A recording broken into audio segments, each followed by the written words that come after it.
जय हिंद दोस्तों। आज हम लोग पढ़ेंगे पर्वत के बारे में। आज हम लोग पढ़ेंगे पर्वत के बारे में। पर्वत ऐसा टॉपिक है जिसमें से कई एग्ज़ामों में इससे क्वेश्चन पूछता रहता है। इसी वजह से हमने पर्वत टॉपिक को जोड़ा है। सबसे पहले हम लोग देखेंगे पर्वत की परिभाषा। पर्वत की परिभाषा क्या होती है? वह ऊंचा स्थान जिसका शिखर नुकीला, ढालदार और कम से कम आसपास की जगह से 600 मीटर ऊंचा हो, पर्वत कहलाता है। दोस्तों, पर्वत की डिफिनीशन क्या हो गई? वह ऊंचा स्थान जिसका शिखर नुकीला, ढालदार हो और कम से कम आसपास की जगह से 600 मीटर से अधिक ऊंचा हो, पर्वत कहलाता है।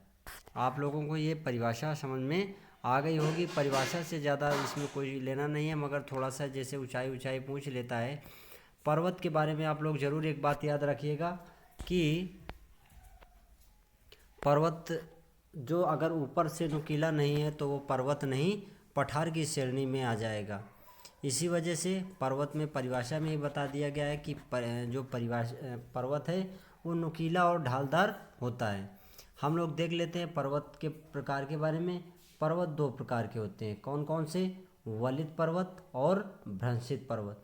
वलित पर्वत कौन से होते हैं? जो बगल से दबे हों और धीरे धीरे उठने लगे। भ्रंशित पर्वत कौन कौन से होते हैं?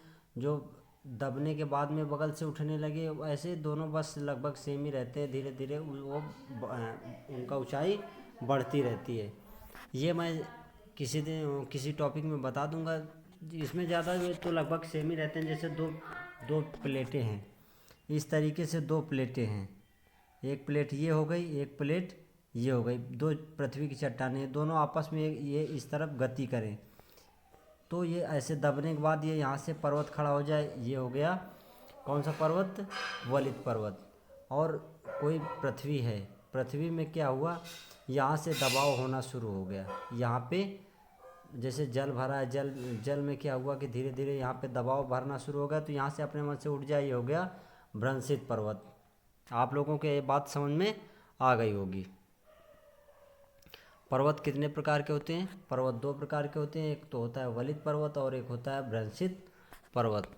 आइए हम लोग नवीन वलित पर्वत के बारे में देख लेते हैं। वलित पर्वत को यहाँ पे दो प्रकार से बांटा गया है। एक तो नवीन वलित, जो सबसे नवीन है उनके बारे में यहाँ पे बताया गया, और एक वलित पर्वत जो हैं उनके नीचे दिखाया गया है।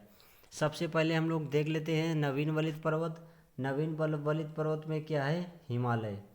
हिमालय में क्या क्या दिया? हिमालय कहाँ पे है? जो कि एशिया में इसका विस्तार है, जो भारत, चाइना, नेपाल ऐसे कई देशों में है, तो इसी वजह से इसको यहाँ पे एशिया कर दिया है। जो कि नवीन वलित पर्वतों में से फर्स्ट में आता है। फिर रॉकी। रॉकी कहाँ पे? उत्तरी अमेरिका में है। एंडीज कहाँ पे? दक्षिणी अमेरिका में। ये सब हमारे कौन से पर्वत है? नवीन वलित पर्वत।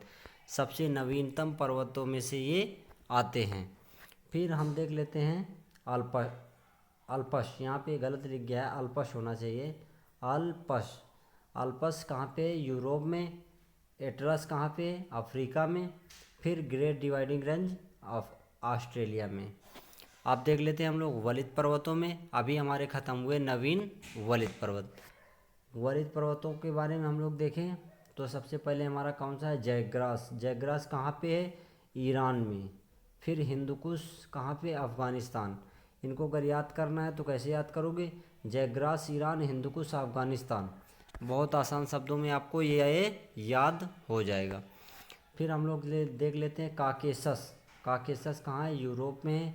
यूलाल कहाँ पे? रूस में है। ये बात आप लोगों की समझ में आ गई होगी। फिर हम लोग देख लेते हैं, अब जब वलित पर्वत ख़त्म हो गए तो हमारे बचे कौन से पर्वत? भ्रंशित पर्वत। भ्रंशित पर्वतों में से अभी मैंने उदाहरण दे के बताया कैसे भ्रंशित पर्वत बन जाते हैं, कैसे वलित पर्वत बन जाते हैं। तो सबसे पहले हमारा भ्रंशित पर्वतों में कौन सा? सतपुड़ा। सतपुड़ा पर्वत कहाँ है? ये हमारे है तो भारत में ही, जो मध्य प्रदेश में इसका ऐसे कई राज्यों में विस्तार है, तो अब इसमें ज़्यादा वो जानने की ज़रूरत नहीं है। सतपुड़ा पर्वत भारत में। विंध्याचल पर्वत भारत में। सह्याद्री पर्वत कहाँ पे? भारत में हार्ज कहाँ पे है? अगर हम लोग बात करेंगे हार्ज पर्वत की, हार्ज पर्वत जर्मनी में है। ब्लैक फॉरेस्ट कहाँ पे है? जर्मनी में है। वास्जेस कहाँ पे है? फ्रांस में है। और लास्ट में हमारे जो पर्वत बचते हैं, सियरा नेवाद, सियरा नेवाद हमारा यूएसए अमेरिका में, और साल्ट रेंज कहाँ पे? पाकिस्तान में। इस बात को आप लोग एक कॉपी पे नोट कर लेना, जिससे आप दोबारा कभी इनको रिवाइज करोगे तो आपको बहुत ये हेल्पफुल मिलेंगे। आपको ये मतलब पर्वत याद हो जाएंगे, तो आपको एक थोड़ा सा कॉन्फिडेंस पैदा होगा कि आप हमें पर्वत याद है, कौन पर्वत कहाँ पे है। आइए हम लोग अब देख लेते हैं पर्वतों के से संबंधित महत्वपूर्ण तथ्य कौन कौन से हैं। ये महत्वपूर्ण तथ्य बहुत ही महत्वपूर्ण हैं और इम्पॉर्टेंट हैं एग्ज़ाम की दृष्टि से, ये यहीं से क्वेश्चन पूछे जाते हैं। सबसे पहले, विश्व का सबसे लंबा पर्वत कौन सा है? एंडीज पर्वत। फिर नेक्स्ट पॉइंट हम लोग देख लेते हैं। नेक्स्ट पॉइंट में क्या है? विश्व का सबसे ऊंचा पर्वत कौन सा है? हिमालय पर्वत। फिर तीसरा पॉइंट हम लोग देख लेते हैं, विश्व का सबसे नवीन वलित पर्वत कौन सा है? हिमालय। यहाँ पे मैंने बताया भी था, नवीन वलित पर्वत, नवीन वलित पर्वत हिमालय जो है हमारा कैसा पर्वत है? वलित पर्वत। आइए हम लोग नेक्स्ट पॉइंट देख लेते हैं।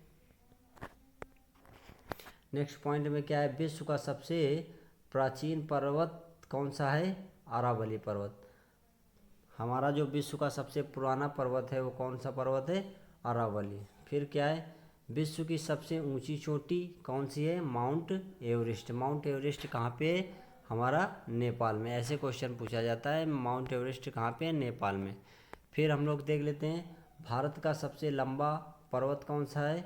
विंध्याचल पर्वत। विंध्याचल बिहार, उत्तर प्रदेश, झारखंड ऐसे इनमें से फैला हुआ है। फिर हम लोग देख लेते विश्व की दूसरी, देखो भारत की तो वहाँ पे विश्व की पहली तो लिख गया था, विश्व की दूसरी और भारत की प्रथम सबसे ऊंची चोटी कौन सा है? केटू। केटू गाडविन आश्विन। ये बात आप लोग याद रखिएगा। मतलब भारत की प्रथम और विश्व की दूसरी सबसे ऊंची चोटी कौन सी है? गाडविन आस्टिन केटू, जो कहाँ पे? हमारा जम्मू कश्मीर में। फिर हम लोग नेक्स्ट पॉइंट देख लेते हैं। नेक्स्ट पॉइंट हमारा है, विश्व की तीसरी तथा भारत की दूसरी सबसे ऊंची चोटी कौन सी है? कंचनजंगा कहाँ पे है? सिक्किम में। ये बात आप लोग याद रखिएगा। विश्व की तीसरी, भारत की दूसरी सबसे ऊंची चोटी कौन सी है? कंचनजंगा। कहाँ पे? सिक्किम में। फिर नेक्स्ट पॉइंट कौन सा है? दक्षिण भारत की सबसे ऊंची चोटी अनाईमुड़ी कहाँ पर है? तमिलनाडु में। दक्षिण भारत की सबसे ऊंची चोटी कौन सी है? अनाईमुड़ी, और कहाँ पर है? तमिलनाडु में है। नेक्स्ट पॉइंट हम लोग देख लेते हैं। नेक्स्ट पॉइंट हमारा क्या है? भ्रंशित पर्वतों के मध्य भ्रंश घाटी। भ्रंशित पर्वतों के मध्य भ्रंश घाटी, जैसे बीच में अगर कोई पार्ट दब गया, बगल में किनारे किनारे पार्ट उठ गए इस तरीके से, जैसे ऐसे ऐसे हो गया, तो ये हमारा कौन सी घाटी हो गई? भ्रंशित। ये इधर दोनों तरफ उठा हुआ है भाग है, तो वही बात यहाँ पे बोल रहा है। भ्रंशित पर्वतों के मध्य भ्रंश घाटी का या रिफ्ट वैली का विकास होता है, जिससे नदियाँ प्रवाहित होती है। आप लोग कई बार देखे होंगे कि इस तरीके से पर्वत बना होगा, यहाँ से नदी बह के नीचे से जा रही होगी। इसी को बोलते हैं रिफ्ट वैली या भ्रंश घाटी। फिर हम लोग देख लेते हैं, भ्रंश घाटी से कौन कौन सी नदियाँ प्रवाहित होती हैं। भारत में नर्मदा, ताप्ती, दामोदर नदियाँ जो हैं भ्रंश घाटी से प्रवाहित होती हैं। ये क्वेश्चन पूछा भी जाता है। ऐसे तीन ऑप्शन दे रखा होगा, तीनों में से एक चौथा अलग दे रखा होगा। भारत में कौन कौन सी नदियाँ भ्रंश घाटी से प्रवाहित होती हैं? नर्मदा, ताप्ती, दामोदर। फिर हम लोग नेक्स्ट पॉइंट देख लेते हैं, यूरोप में कौन सी नदी? राइन नदी भ्रंश घाटी से प्रवाहित होने वाली नदी है। यूरोप में कौन सी नदी? राइन नदी भ्रंश घाटी से प्रवाहित होने वाली नदी है। फिर हमारा नेक्स्ट पॉइंट आ जाता है, पश्चिमी एशिया में जॉर्डन नदी भ्रंश घाटी से प्रवाहित होने वाली नदी है। ये बहुत ही ये जो जॉर्डन नदी का है, इसके बारे में पूछा भी कई बार गया है कि जॉर्डन नदी के कैसी नदी है? भ्रंश घाटी से प्रवाहित होने वाली, कहाँ पर? पश्चिमी एशिया में। फिर हम लोग नेक्स्ट देख लेते हैं, जॉर्डन जॉर्डन नदी विश्व की सबसे लंबी भ्रंश घाटी से प्रवाहित होने वाली नदी है। ये बात आप लोग समझ गए होंगे। जॉर्डन नदी जो है विश्व की सबसे लंबी भ्रंश घाटी से प्रवाहित होने वाली नदी है। यूएसए में मृत घाटी भी एक प्रकार की भ्रंश घाटी है। आप लोग इस बात को जरूर याद रखिएगा, यूएसए में जो मृत घाटी है वो भी एक प्रकार की भ्रंश घाटी है। नेक्स्ट पॉइंट हम लोग देख लेते हैं। नेक्स्ट पॉइंट हमारा है क्या, सियरा नेवादा जो विश्व का सबसे लंबा भ्रंशित पर्वत है। कौन सा? सियरा नेवादा विश्व का सबसे लंबा भ्रंशित पर्वत है। आई होप आप लोगों को ये वीडियो बहुत पसंद आया होगा। मैंने एग्ज़ाम की दृष्टि से जो जो क्वेश्चन पूछे जाते हैं उनको हमने इसमें जोड़ने का प्रयास भी किया और जोड़ा भी है। और अब नेक्स्ट जो टॉपिक लेकर आऊँगा झीलों से संबंधित लेके आऊँगा। कौन सा? झील। जो भारत की झीलें हों या विश्व की झीलें हों, सारी के सारी झीलें ऐसे बिल्कुल इजी से इजी शब्दों में और कम समय में करा दूँगा, क्योंकि हमारा उद्देश्य ये नहीं रहता कि किसी का टाइम बर्बाद कर दो। हमारा उद्देश्य यही रहता है कम से कम समय में ज़्यादा से ज़्यादा मटेरियल दे दो। आई होप आप लोगों को ये वीडियो बहुत पसंद आया होगा। धन्यवाद।